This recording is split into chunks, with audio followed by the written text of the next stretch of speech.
Hello and अस्सलाम वालेकुम dear students. Topic है जी पब्लिक पॉलिसी। लास्ट लेक्चर में मैंने आपको डिफाइन किया था कि पब्लिक पॉलिसी है क्या और उसके मेन फीचर्स क्या हैं। पब्लिक पॉलिसी को फॉर्मुलेट कौन करता है, जो कि मैंने बताया था गवर्नमेंट फॉर्मुलेट करती है on the basis of public opinion. अब हम इस लेक्चर में देखेंगे कि what is the correlation of public policy and its restrictions with the insurance policies, as we are concerned about insurance policies here. So आज का टॉपिक जो है वो है public policy restrictions and insurance. अब इंश्योरेंस लॉज को public policy किस तरह से अफेक्ट करती है, ये हम जानेंगे आज के लेक्चर में। So let's start the lecture. Public policy restrictions and insurance. इसका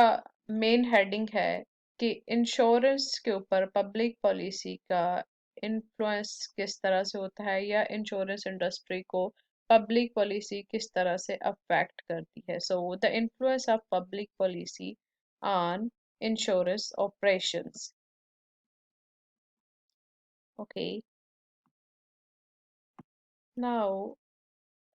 the intervention of government in the operations of the insurance industry has been justified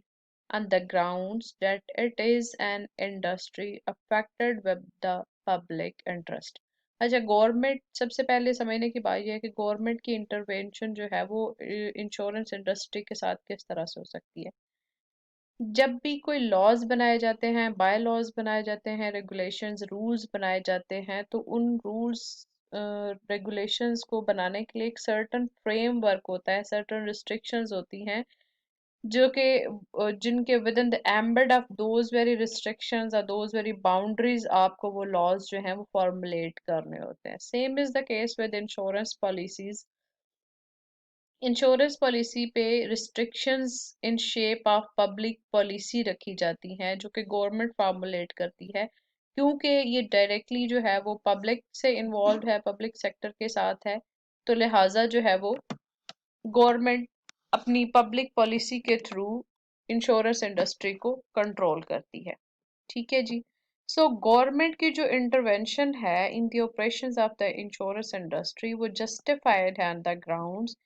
कि क्योंकि ये जो इंडस्ट्री है इंश्योरेंस इंडस्ट्री, ये डायरेक्टली पब्लिक इंटरेस्ट को affect कर रही होती है। The Berliner, an author, asserts that if the industry wishes to defend its reputation in the eyes of the public, it must uphold the idea of insurance and of insurance ethics। बर्लर ये कहता है कि जनाब, अगर insurance industry ने prosper करना है तो और इन्होंने अपनी रेपुटेशन बनानी है मार्केट में in the I of public, तो उन्हें इंश्योरेंस के आइडिया के साथ साथ इंश्योरेंस एथिक्स का आइडिया जो है उसको भी प्रोमलगेट करना पड़ेगा, इस एथिक्स के आइडिया को भी प्रोफेस करना पड़ेगा, क्योंकि नेचुरल लॉ जो है या एथिक्स जो है वो किसी भी ऑपरेशन को, किसी भी इंडस्ट्री को ऑपरेट करने के लिए बहुत ज़रूरी है। तो as well as there are monetary benefits, as well as there are finance concern, तो एथिक्स जो है वो कोरिलेट करता है किसी भी इंडस्ट्री के साथ। तो किसी भी इंडस्ट्री को रेगुलेट करने के लिए there must be certain moral rules and ethics. तो same is the case with insurance. Insurance में भी इंश्योरेंस एथिक्स को जो है वो डेवलप किया जाना चाहिए according to the Berliner. So he goes on to argue that it is in long-term interests of individual insurers and of the industry that insurance should be provided only if it is consistent with public policy in accordance with the following definition in Black's Law Dictionary। Berliner क्या कहता है कि जी, long term interest जो है individual insurers के, policy holders के, उनको देखने के लिए या उनके लॉन्ग टर्म इंटरेस्ट के लिए इंडस्ट्री जो है इंश्योरेंस इंडस्ट्री उसे पब्लिक पॉलिसी के अकॉर्डिंगली इंश्योरेंस पॉलिसीज जो है वो इंट्रोड्यूस करवानी चाहिए। ठीक है, यानी पब्लिक के लॉन्ग टर्म इंटरेस्ट को प्राइम रखना चाहिए, उनकी प्राइम जो प्रायोरिटी होनी चाहिए वो पब्लिक इंटरेस्ट होना चाहिए। और उसकी कंसिस्टेंसी में उनके अकॉर्डेंस में ऐसी पॉलिसीज फॉर्मुलेट की जानी चाहिए जो कि पब्लिक पॉलिसी के अकॉर्डिंग है और पब्लिक इंटरेस्ट में है। ठीक है जी। नाउ हम देखते हैं कि ब्लेक्स लॉ डिक्शनरी के अकॉर्डिंग क्या इंश्योरेंस की जो है या पब्लिक पॉलिसी को किस तरह से डिफाइन किया गया है। अच्छा जी, ब्लेक्स लॉ डिक्शनरी के अकॉर्डिंगली पब्लिक पॉलिसी क्या है? The community common sense and common conscience extended and applied throughout the state to matters of public morals, public health, public safety, public welfare, and the like. It is that general and well settled public opinion relating to man's plain, palpable duty to his fellow men, having due regard to all the circumstances of each particular relation and situation. Public policy पे जैसे कि आप लोग last lecture सुन चुके हैं कि public policy किसके लिए फॉर्मुलेट की जाती है? For the people. और किन के ओपिनियन पे बेस करते हुए पब्लिक पॉलिसी फॉर्मुलेट की जाती है? स्टेक होल्डर उसका कौन होते हैं? पब्लिक होती है। और पब्लिक ओपिनियन के ऊपर ही पब्लिक पॉलिसी या पब्लिक ओपिनियन को मद्देनजर रखते हुए ही पब्लिक पॉलिसी जो है वो फॉर्मुलेट की जाती है। तो लिहाजा इसकी जो एप्लीकेशन है या इसकी इम्प्लीमेंटेशन जो है वो किसके लिए है? पब्लिक के लिए। उस पब्लिक पॉलिसी को फॉर्मुलेट करने के लिए क्या क्या चीजें जो है वो जहन में रखनी चाहिए, मद्देनजर रखनी चाहिए, वो इस डेफिनेशन में बता दिया गया है कि कम्युनिटी की कॉमन सेंस और उनका कॉमन कॉन्शियस जो है वो extended and applied throughout the state to matters of public morals. Public policy को इम्प्लीमेंट किसने करना है? स्टेट ने, गवर्नमेंट ने। ठीक है, लिहाजा उनकी प्रायोरिटी क्या होगी? पब्लिक मॉरल्स को देखते हुए पब्लिक हेल्थ, पब्लिक सेफ्टी को प्रायोरिटी दी जाएगी, पब्लिक वेलफेयर को देखा जाएगा एंड द लाइक। ठीक है, लिहाजा जो वेल सेटल्ड और जनरल पब्लिक ओपिनियन होगा उसको देखते हुए, तमाम सर्कमस्टांसेस को देखते हुए, उनका पर्टिकुलर रिलेशन और सिचुएशन पब्लिक के देखते हुए पॉलिसी को फॉर्मुलेट किया जाएगा। और पब्लिक पॉलिसी जो है that is all about the public. Now, although the principle may appear clear, its practical application presents various difficulties. Although कि हम कहते हैं कि जी पब्लिक पॉलिसी के रिस्ट्रिक्शंस के अकॉर्डिंगली जो है वो इंश्योरेंस पॉलिसीज फॉर्मुलेट की जानी चाहिए, although this is a very simple concept, but still it has certain complications।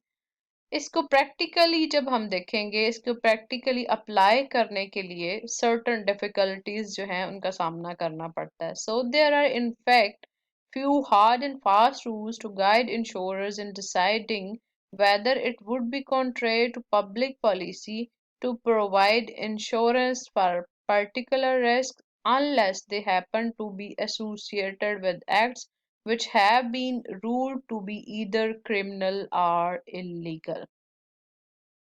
अच्छा जी, अल्दो को इसमें इसकी प्रैक्टिकल एप्लीकेशन में बहुत सारी डिफिकल्टीज एम्बिग्विटीज हैं, but still there are certain rules, there are certain hard and fast rules जो कि इंश्योरर्स को गाइड करते हैं ताकि वो बेहतर फैसला ले सकें कि ये पब्लिक पॉलिसी है और ये पब्लिक पॉलिसी रिस्ट्रिक्शंस हैं कि within the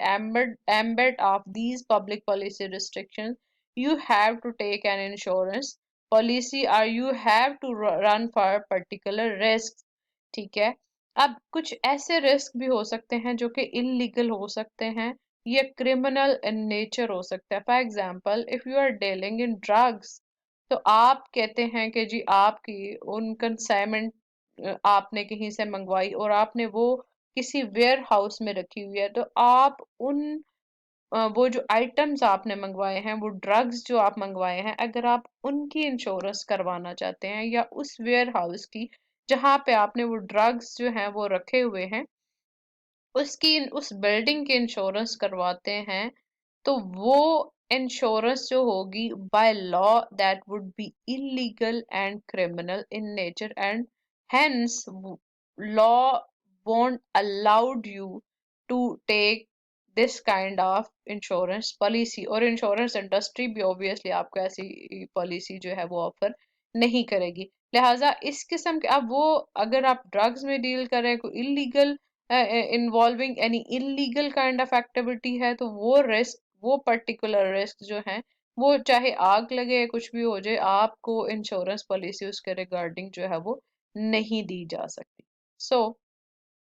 However, whether to refuse to provide insurance or to pay claims in other cases, because to do so may seem to conflict with general and well settled public opinion is often debatable.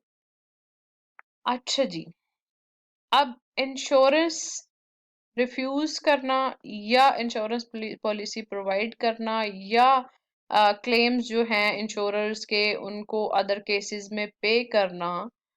हो सकता है कि ये जो public opinions हैं या well settled public opinions है उनसे कंट्राडिक्टरी हो कन्फ्लिक्टिंग हो ठीक है लेकिन ये ऑफन ये जो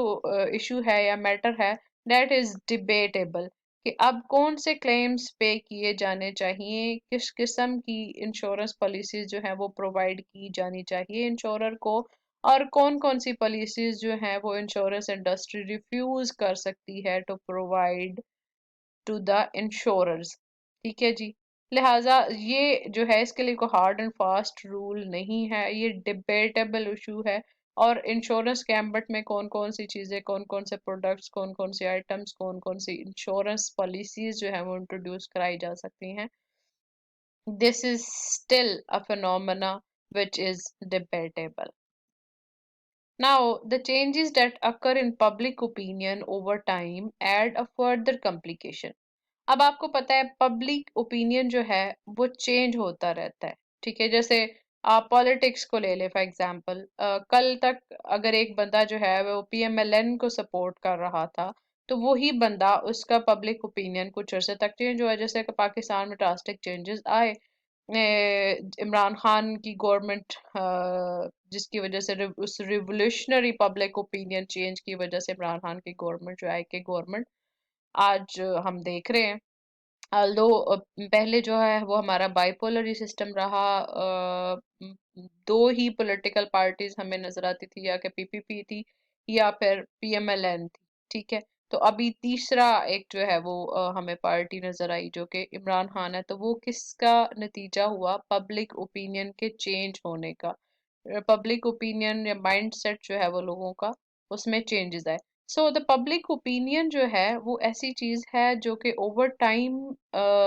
जो है वो चेंज होता रहता है वो कांस्टेंट नहीं रहता वो that is subject to change by time या ओवर टाइम लिहाजा ये एक फर्दर कॉम्प्लिकेशन जो है वो पैदा कर देता है but previously may have been unacceptable behaviour may no longer be so जो प्रीवियस बिहेवियर थे हो सकता है कि वो उस टाइम पे बहुत अनएक्सेप्टेबल हो हमारे लिए लेकिन अब हमारे लिए जो है वो उसी बिहेवियर को उसी पैटर्न को हम जो है आने वाले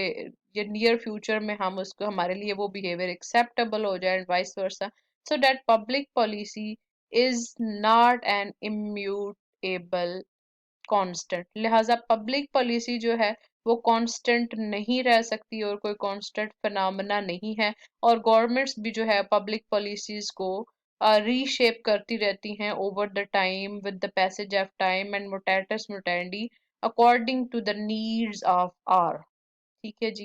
तो ये थी पब्लिक पॉलिसी रिस्ट्रिक्शंस कोई भी इंश्योरेंस इंडस्ट्री जो है वो अपनी इंश्योरेंस पॉलिसीज को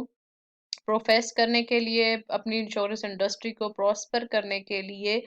जो है पब्लिक पॉलिसी रिस्ट्रिक्शंस को ध्यान में रखते हैं मद्देनजर रखते हुए अपनी पॉलिसीज जो है वो फॉर्मुलेट करते हैं और पब्लिक पॉलिसी जो governments with the passage of time change करती रहती हैं उसके एम्बिट में रहते हुए इंश्योरेंस इंडस्ट्री जो है वो ऑपरेट कर सकती है ठीक है जी that's all for the day और अगेन एक्टिविटी शो करें अपनी कम अज कम पार्टिसिपेट करें और कमेंट्स